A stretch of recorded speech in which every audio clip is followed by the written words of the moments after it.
berceramah di depan orang NU dalam acara NU, tetapi isi ceramahnya ada pembelokan sejarah NU.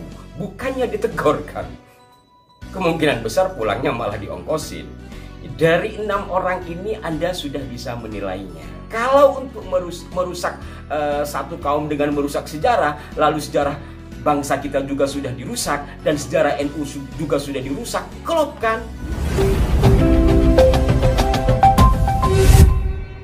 Assalamualaikum warahmatullahi wabarakatuh. Salam jumpa, salam sejahtera untuk Anda semua. Salam persaudaraan dari kami Aras 9 Channel. Tak lupa saya mengucapkan terima kasih yang tidak terhingga atas respon positif Anda terhadap konten-konten kami. Mohon maaf jika tidak semua komentar sempat kami berikan balasan, tapi insya Allah sebagian besar komentar-komentar kami baca. Nah, sahabat-sahabatku, beberapa edisi yang lalu kami mengulas tentang ceramah seorang Habib di suatu acara. Nampaknya acara itu adalah acaranya orang-orang NU, tetapi isi ceramahnya membelokkan sejarah NU. Ini kan aneh, berceramah di depan orang NU dalam acara NU, tetapi isi ceramahnya ada pembelokan sejarah NU. Bukannya ditegorkan, kemungkinan besar pulangnya malah diongkosin. Jadi mohon maaf, ini realitas yang terjadi.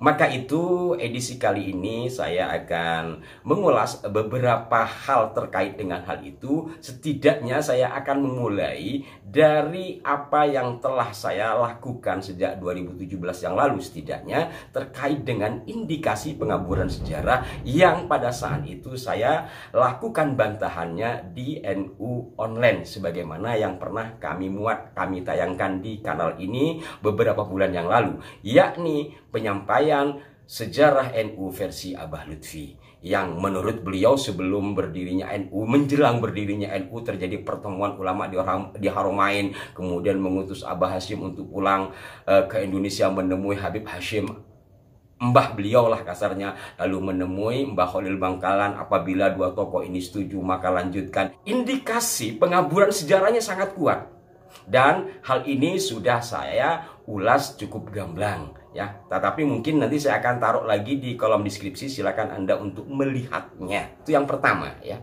Yang kedua, masih dalam lingkaran Habib, ini yang pernah saya tanggapi baik di kanal Aras 9 ataupun di kanal milik teman saya, karena Aras 9 kan baru ya. Itu adalah cerita yang disampaikan oleh Habib Ba'agil Tuban ya, Husein Ba'agil. Ini bukan hanya sejarah NU kan, sejarah Muhammadiyah pun juga ke bawah. Dan anehnya pengaburan sejarah NU yang disampaikan oleh Habib Husein Ba'agil ini, saya katakan pengaburan karena memang isinya tidak sesuai data. Itu pertama saya dapatkan postingan di grup Ansor. Masya Allah, sampai begitu kawan-kawan sebagian di Ansi, salah satu grup Ansor Jakarta ya. Padahal di Ansor Jakarta saya sering mengisi ke NU-an ketika ada DTD atau PKD Banser atau Ansor.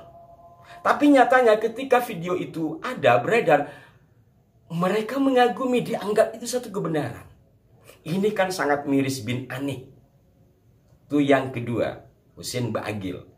Karena sudah sangat jelas, sangat populer, saya tidak perlu panjang lebar. Kemudian yang ketiga, ini sangat menohok apa yang disampaikan oleh Bang Faisal Asgaf ya, Habib juga kan. Ini juga sudah beberapa kali kami ulas di kanal ini ataupun di kanal teman saya, baik itu di Pada Suka TV ataupun di yang lain ya.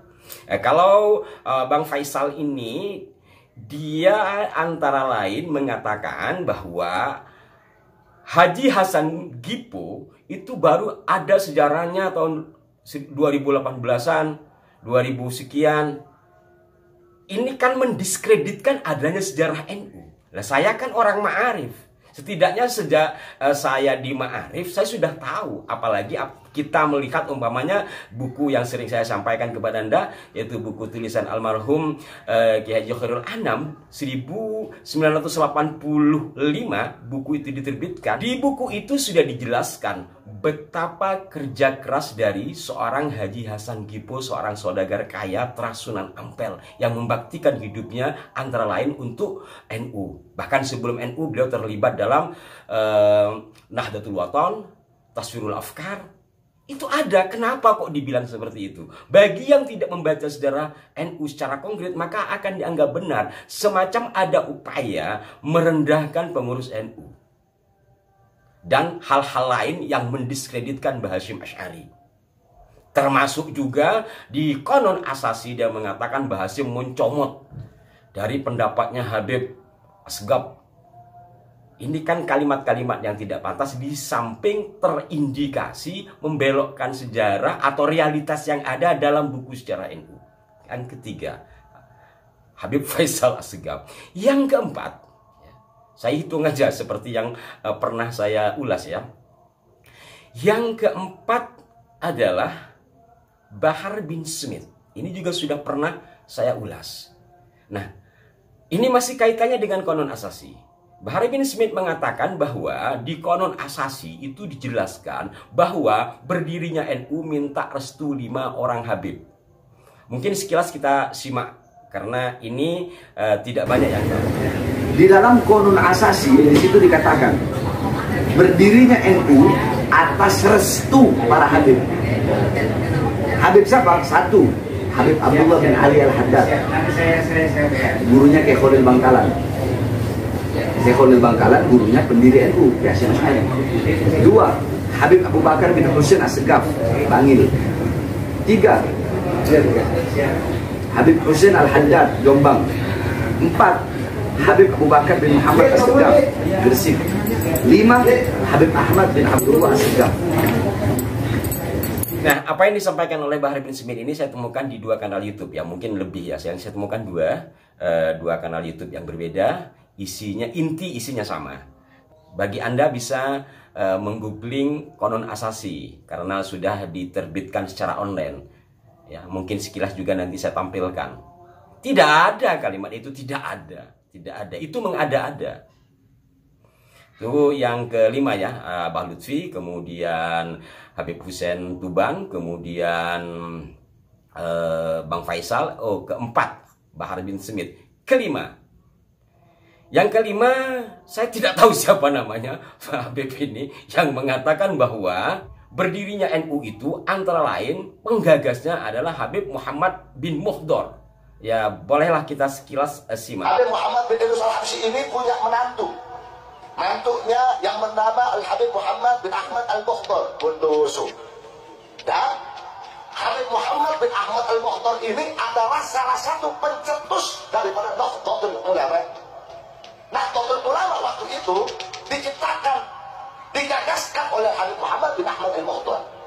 Bagaimana menurut Anda dari semua yang disampaikan itu? Ini sudah pernah kami ulas ya. Ini untuk mereview aja.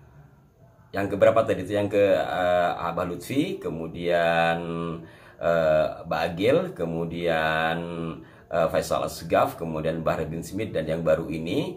Dan yang keenam yang kemarin kami putar, masih terkait dengan Konon Asasi. Saya tidak perlu rinci, setidaknya dari 6 orang ini Anda sudah bisa menilainya. Nah, kenapa ini saya sampaikan ulang kepada Anda? Ya, pertama untuk mengingat bahwa terjadi hal-hal seperti ini. Ini pun yang saya ingat yang pernah kami sampaikan ya. Mungkin ada Habib-Habib yang lain atau yang non-Habib sekalipun yang terindikasi mengaburkan sejarah NU. Nah, ini kan sesuatu yang tidak boleh dibiarkan. Sesuatu yang harus disampaikan kepada umat. Sepanjang itu juga saya belum mendapatkan informasi apakah PBNU, apakah Lakus Pesdam atau Lembaga Pendidikan Ma'arif Pimpinan Pusat melakukan klarifikasi atau menyampaikan teguran terhadap orang-orang yang kami sebut tadi. Saya tidak tahu. Tapi mudah-mudahan saya harap ada suara resmi dari PBNU ya, karena ini menyangkut sejarah NU. Sejarah NU sudah diobrak-abrik. Masa ya kita diam sih?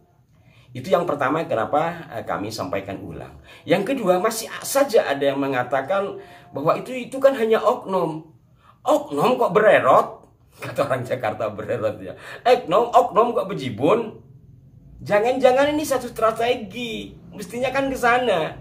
Nah, kalau untuk merusak satu kaum dengan merusak sejarah, lalu sejarah bangsa kita juga sudah dirusak dan sejarah NU juga sudah dirusak, klop kan?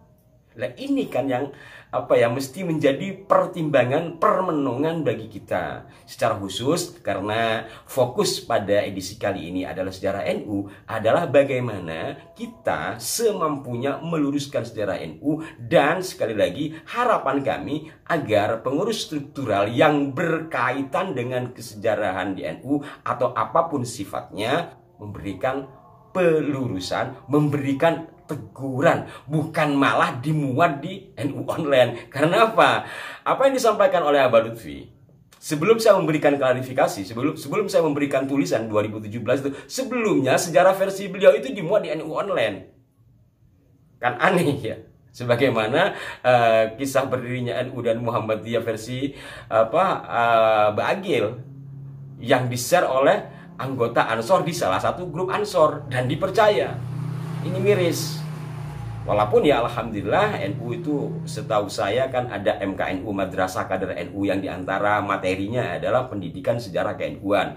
Ada PKPNU yang mungkin harus pelan-pelan lah, karena umat NU itu jutaan, harus pelan-pelan memberikan penyadaran seperti ini, termasuk di dalam acara-acara pengkaderan kayak DTD, PKD, kenaikan tingkat kalau di Pagar Nusa, dan yang lain lah. Kalau ma'arif saya tidak perlu sebut karena pendidikannya pun sudah ke-NU-an, dan tentu di Fatayat dan yang lainnya. Sebenarnya cara-cara untuk mengkristalisasi sejarah NU itu sudah terstruktur, tetapi ya jebol-jebol juga.